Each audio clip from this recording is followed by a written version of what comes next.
નમસ્કાર વિદ્યાર્થી મિત્રો, આપનું સ્વાગત છે આપણી વિડિયો લેક્ચરની શૃંખલામાં। અને તમને યાદ જ હશે છેલ્લા લેક્ચરની અંદર આપણે ચર્ચા કરી હતી પૂર્ણ આંતરિક પરાવર્તન। તો કે પૂર્ણ આંતરિક પરાવર્તનની ઘટના ક્યારે જોવા મળે? બાળકો, આમ તો પૂર્ણ આંતરિક પરાવર્તનની ઘટના એ વક્રીભવનની ઘટનાનો જ એક ભાગ છે। તો કે કઈ રીતના? જ્યારે ઘટ માધ્યમમાંથી પ્રકાશ આપાત થતો હોય અને તે આપાત પ્રકાશ પાતળા માધ્યમમાં પ્રવેશતો હોય, જેમ કે હું ચર્ચા કરું, આ છે કોઈ કાચનો સ્લેબ, તો આ કાચના માધ્યમમાંથી આપણે બીજું કોઈ માધ્યમ રાખીએ હવાનું, આ માધ્યમનો વક્રીભવનાંક n અને હવાનો વક્રીભવનાંક આપણે 1 કહીએ તો આ કાચના માધ્યમમાંથી આપાત પ્રકાશ હવાના માધ્યમમાં જાય ત્યારે જો આ આપાત કોણનું મૂલ્ય ક્રાંતિ કોણ કરતા વધી જાય, તો આપાત કોણનું મૂલ્ય ક્રાંતિ કોણ કરતા વધે ત્યારે શું થાય? તો કે આપણને જે વક્રીભૂત કોણ મળવાનો છે એ 90 કરતા વધુ મળે, અને વક્રીભૂત કોણ 90 કરતા વધુ મળે એટલે કે આપેલું વક્રીભૂત કિરણ, અને તમે જોઈ શકો છો આ આપાત કિરણ અને આ છે વક્રીભૂત કિરણ, તો આપેલું વક્રીભૂત કિરણ ફરી પાછું તેને તે જ માધ્યમમાં પાછું પડે અને આ જ ઘટનાને કહેવાય પૂર્ણ આંતરિક પરાવર્તન। જ્યારે આપાત કોણ ક્રાંતિક કોણ જેટલો હોય ત્યારે વક્રીભૂત કોણ મળે π/2। આ બે યાદ રાખવાની। અને આપણે છેલ્લે પૂર્ણ આંતરિક પરાવર્તન માટે ફોર્મ્યુલા પણ ડીરાઈવ કરેલી છે, sin IC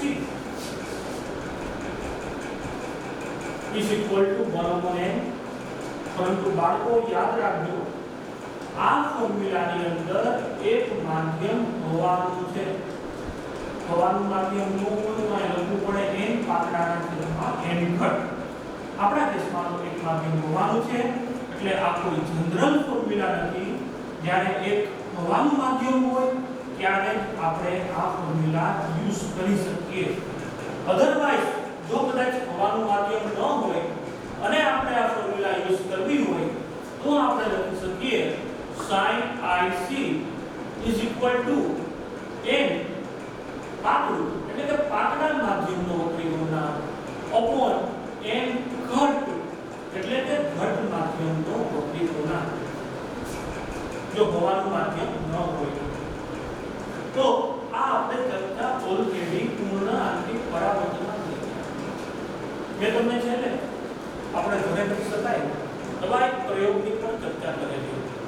તો આજના લેક્ચરની અંદર આપણે ચર્ચા કરવી છે પૂર્ણ આંતરિક પરાવર્તનના ઉપયોગો, એપ્લિકેશન્સ। તો પૂર્ણ આંતરિક પરાવર્તનના ઉપયોગોની અંદર એક તેનો ઉપયોગ આવે મરીચિકા અથવા તો મૃત જળ નામની ઘટના, આપણે જેને કહીએ બાળકો નોર્મલી તો અત્યારે આપણે જે સિઝન ચાલે છે એટલે કે આ સમર સિઝનની અંદર જ આપણને મૃત જળની ઘટના વધુ પ્રમાણમાં જોવા મળે। અને તમે લોકોએ જોઈએ છે એક સિમ્પલ મૃત જળમાં થાય છે તો કે ઉનાળાની અંદર જે કોઈ વસ્તુ જમીન પાસેની જગ્યા તો ઓબ્વિયસલી આપણે ઉનાળાની અંદર જમીન પાસેની જગ્યામાં હવા વધારે ગરમ હોય છે, તો કે હવા વધારે ગરમ હોવાનું રીઝન શું? ફરી પાછું તમે તમારું ધોરણ 11 અને ઘન પદાર્થના ઉષ્મીય ગુણધર્મો યાદ એક શબ્દ આવતો વિશિષ્ટ ઉષ્મા. તો ઇન ધ સમર સીઝન એટલે કે ઉનાળાની ઋતુ દરમિયાન જે જમીન પાસેની હવા હોય તેનું તાપમાન વધારે હોય અને જમીનથી ઉપર જઈએ તેમ તેનું તાપમાન ઓછું જોવા મળે. પણ બાળકો ફરી પાછું આપણે 11th નો બેઝ કરીએ તો કે ઘન પદાર્થના ઉષ્મીય ગુણધર્મની અંદર આપણને આઈડિયા આવી જ જાય કે જેમ જેમ તાપમાન વધે તેમ વાયુમાં ઘનતા ઘટે છે. આપણે દ્રવ્યની ઘનતાની વાત કરીએ એટલે કે તાપમાન વધારે ઓછી ઘનતા, તાપમાન ઓછું વધારે ઘનતા, વધુ તાપમાન ઓછી ઘનતા, ઓછું તાપમાન વધારે ઘનતા. સો ઇન્ટુ ધ સમર સીઝન એટલે કે ઉનાળાની સીઝન દરમિયાન આપણને જોવા શું મળે? માની લો કે આપણો વૃક્ષ તો આપણે આ વૃક્ષમાંથી નોર્મલી સમર સીઝન ન હોય તો કોઈ જગ્યાએ ઊભું હોય તો આપણી આંખમાંથી પરાવર્તન પામેલો પ્રકાશ સીધો પ્રવેશ મેળવવાનો છે. પરંતુ ઉનાળાની સીઝનમાં જો કોઈ પ્રકાશનું કિરણ ઉપરથી આવતું હોય તો લેયર બાય લેયર એક પછી એક સ્તરની અંદર ઘનતામાં ઘટાડો જોવા મળે. ઉપરથી નીચે તરફ આવીએ તે રીતના એટલે કે જેમ જેમ નીચે આવતા જઈએ તે જ રીતના તેમાં ઘનતા ઘટતી જાય અને જેમ જેમ ઉપર જતા જઈએ તે જ રીતના તેમાં ઘનતામાં વધારો થતો જાય. અને અહીંયા દ્રવ્યની ઘનતાની વાત છે અને આપણે આ જ ઘનતાને ઓપ્ટિકલ ડેન્સિટી એટલે કે પ્રકાશીય ઘનતામાં આ જ લાગુ પડે. તો સમર સીઝન દરમિયાન ઉનાળાની ઋતુ દરમિયાન નીચેની હવાની પ્રકાશીય ઘનતા ઓછી હોય, ઉપરની હવાની પ્રકાશીય ઘનતા વધારે હોય. તો આ તો શું થયું કહેવાય? તો કે પ્રકાશનું કિરણ જ્યારે આપણી આંખમાં આમાંથી પરાવર્તન પામીને પ્રવેશતું હોય તો નોર્મલી તો સીધું પ્રવેશવું જોઈએ, પણ અહીંયા સીધું પ્રવેશવાની જગ્યાએ કેવું થાય? આ કયા માધ્યમમાંથી કયા માધ્યમમાં પહોંચવાનું છે? તો કે સીધું પ્રવેશવાની જગ્યાએ આપણું કિરણ તો વધારે ઘનતાવાળા માધ્યમમાંથી ઓછા ઘનતાવાળા માધ્યમમાં પ્રવેશવાનું છે. તો આપણું પ્રકાશનું કિરણ જ્યારે વધુ ઘનતાવાળા માધ્યમમાંથી ઓછી ઘનતાવાળા માધ્યમમાં આવતું હોય એટલે કે અહીંયા વક્રીભવન જોવા મળે અને જ્યારે વધુ ઘનતાવાળા માધ્યમમાંથી ઓછી ઘનતાવાળું માધ્યમ એટલે કે લંબથી દૂર જાય, પાતળા માધ્યમમાંથી ઘટ માધ્યમ, લંબ તરફ, ઘટમાંથી પાતળું, લંબથી દૂર, તો અહીંયા આપણું જે પ્રકાશનું કિરણ છે તે લંબથી દૂર જાય. તો જો આ પ્રકાશનું કિરણ લંબથી દૂર જતું હોય તો આપણે આ પ્રકાશના કિરણના પ્રતિબિંબને ખેંચવા જઈએ તો આપણી આંખમાં તો આ પ્રતિબિંબની આપણને ઇન્વર્ટેડ ઇમેજ એટલે કે ઉલટાયેલું પ્રતિબિંબ જોવા મળે.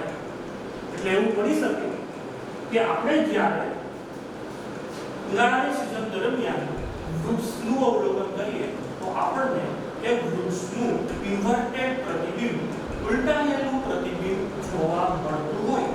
It's quite possible. અને બાળકો હું તમને એક ઘટનાની યાદ અપાવું કે આ ઘટના વિશે તો તમને શ્યોરલી આઈડિયા હોવાનો છે, મારે એના વિશે કંઈ કહેવાનું નથી. તો તમે લોકો જ્યારે ઉનાળાની સીઝન દરમિયાન રસ્તા પર મુસાફરી કરતા હો અથવા તો નોર્મલી ઉનાળાની સીઝન ન હોય તો પણ તાપમાન વધારે હોય ત્યારે આપણે જ્યારે રસ્તા પર મુસાફરી કરીએ ત્યારે આપણાથી થોડેક દૂર આપણને રસ્તા ભીના લાગે. આપણને એવું લાગે કે જાણે આ કોઈ રસ્તા પર પાણી ઢોળાયેલું છે આપણે જ્યારે રસ્તામાં ટ્રાવેલ કરીએ ત્યારે. પરંતુ તમે અભ્યાસ કરો કે આપણે જ્યારે રસ્તામાં ટ્રાવેલ કરીએ ત્યારે એક જગ્યાની પાસે પહોંચીએ ત્યાં તો રસ્તા કોરા જ હોવાના, તો આ રસ્તા ભીના છે એવું આપણને લાગે શા માટે? એનું પણ રીઝન છે આ જ ઘટના, પૂર્ણાંકિત પરાવર્તન. ઓબ્વિયસલી થયું શું હોવું જોઈએ?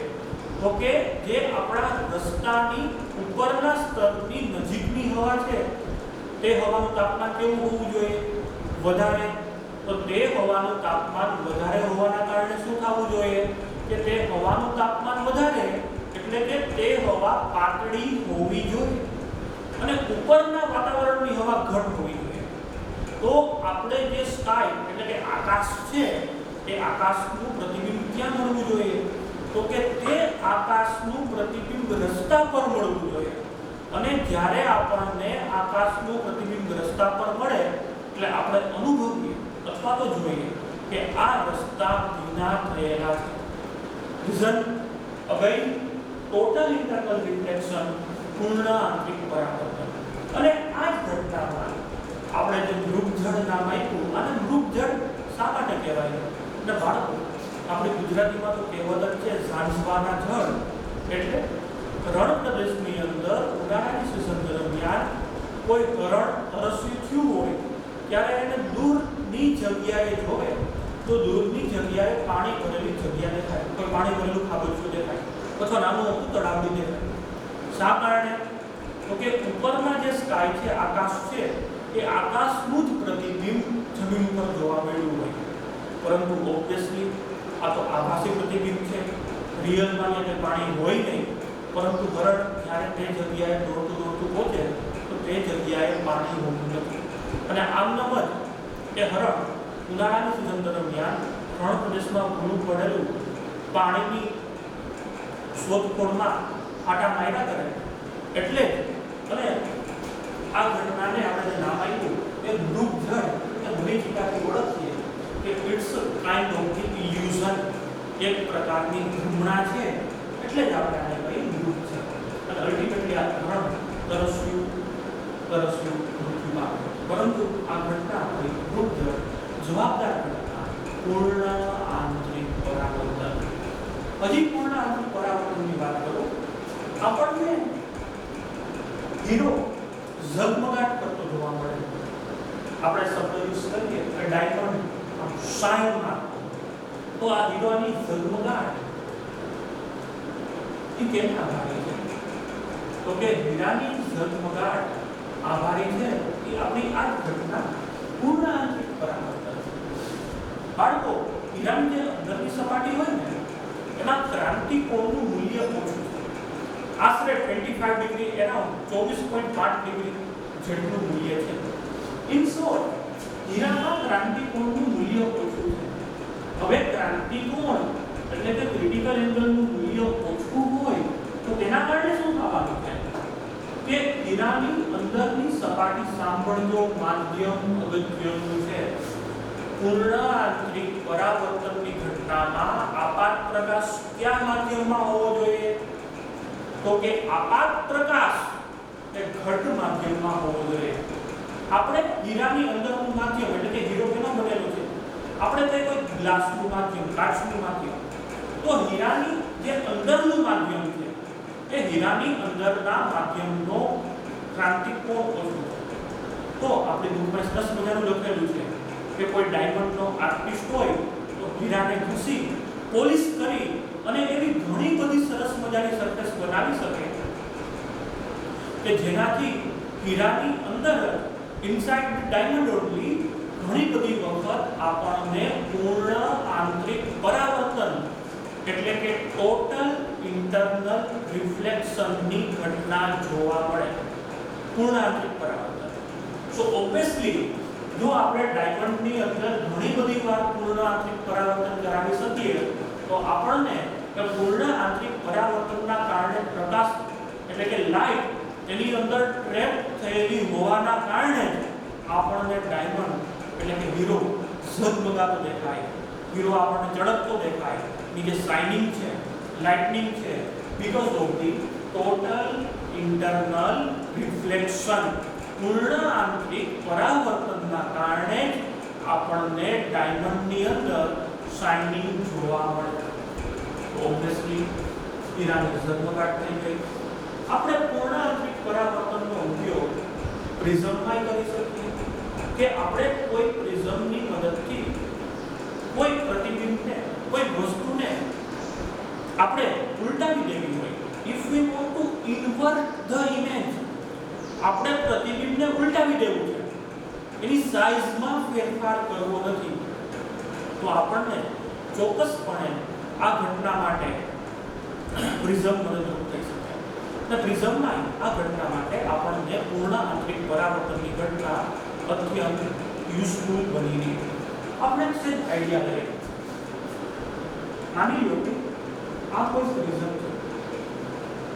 આપણે આ પ્રિઝમના એંગલ રાખીને this is a 90 degree, this is a 45 degree, આ એંગલ છે 45.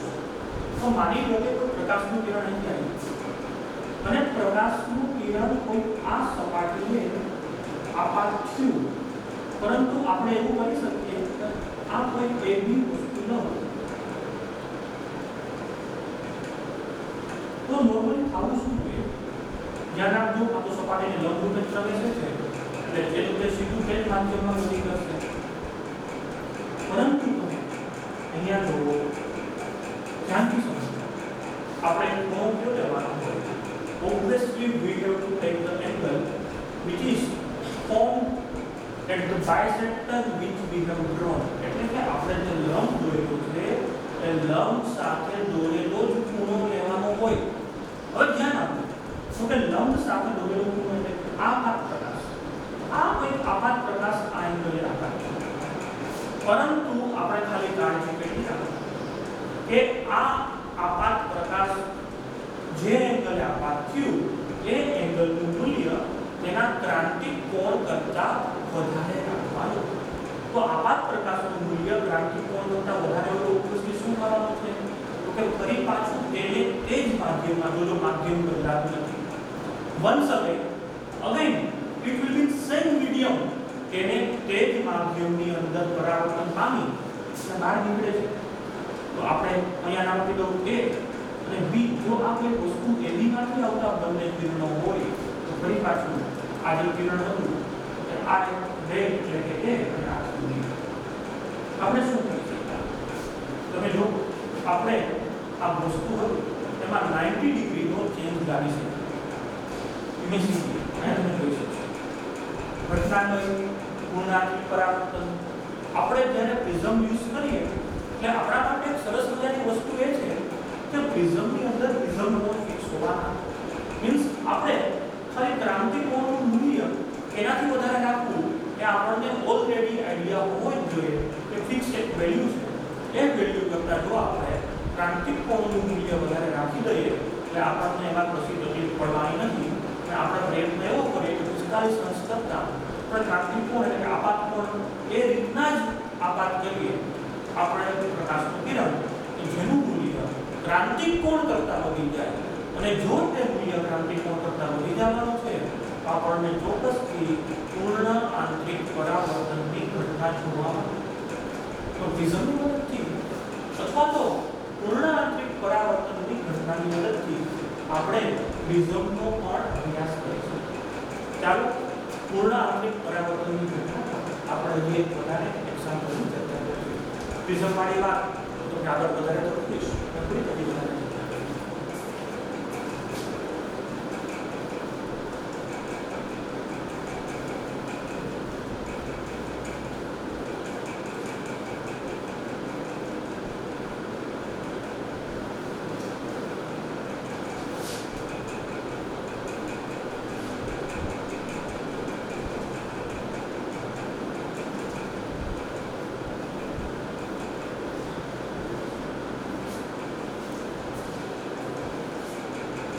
આવી જ રીતના પૂર્ણ આંતરિક પરાવર્તનમાં પ્રિઝમની મદદથી જો આપણે પ્રકાશનું કિરણ ઇન્વર્ટ એટલે પ્રકાશનું કિરણ મીન્સ આપણે કોઈ વસ્તુની સાઈઝમાં ચેન્જ નથી કરવો પણ આપણે તે વસ્તુનું ઇન્વર્ટેડ પ્રતિબિંબ મેળવવું છે.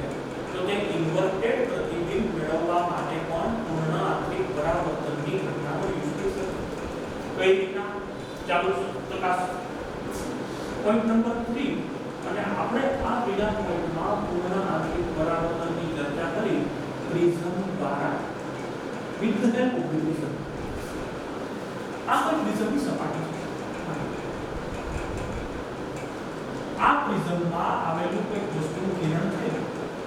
આ આપાત કિરણ આઈ સે ધીસ ઇઝ ધ A.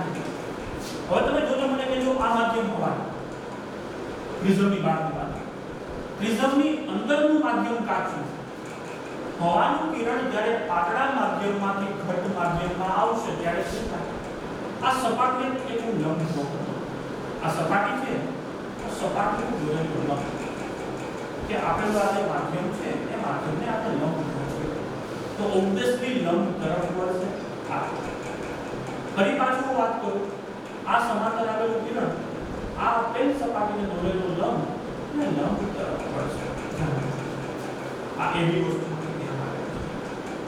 આ એ અને અત્યારે આપણે જવું હવે આવું શું જોઈએ બાળકો કે આ તો પારદર્શક માધ્યમ છે તો પારદર્શક માધ્યમ હોવાના કારણે આ કિરણ અહીંથી આમ બહાર નીકળી જવું જોઈએ ધ્યાન આપો અને કેવું થવું જોઈએ લંબથી દૂર આ રીતના બહાર નીકળી જવું જોઈએ પરંતુ જો આપણે અહીંયા એક જ ગોઠવણ કરીએ તો કે કેવી ગોઠવણ જોઈએ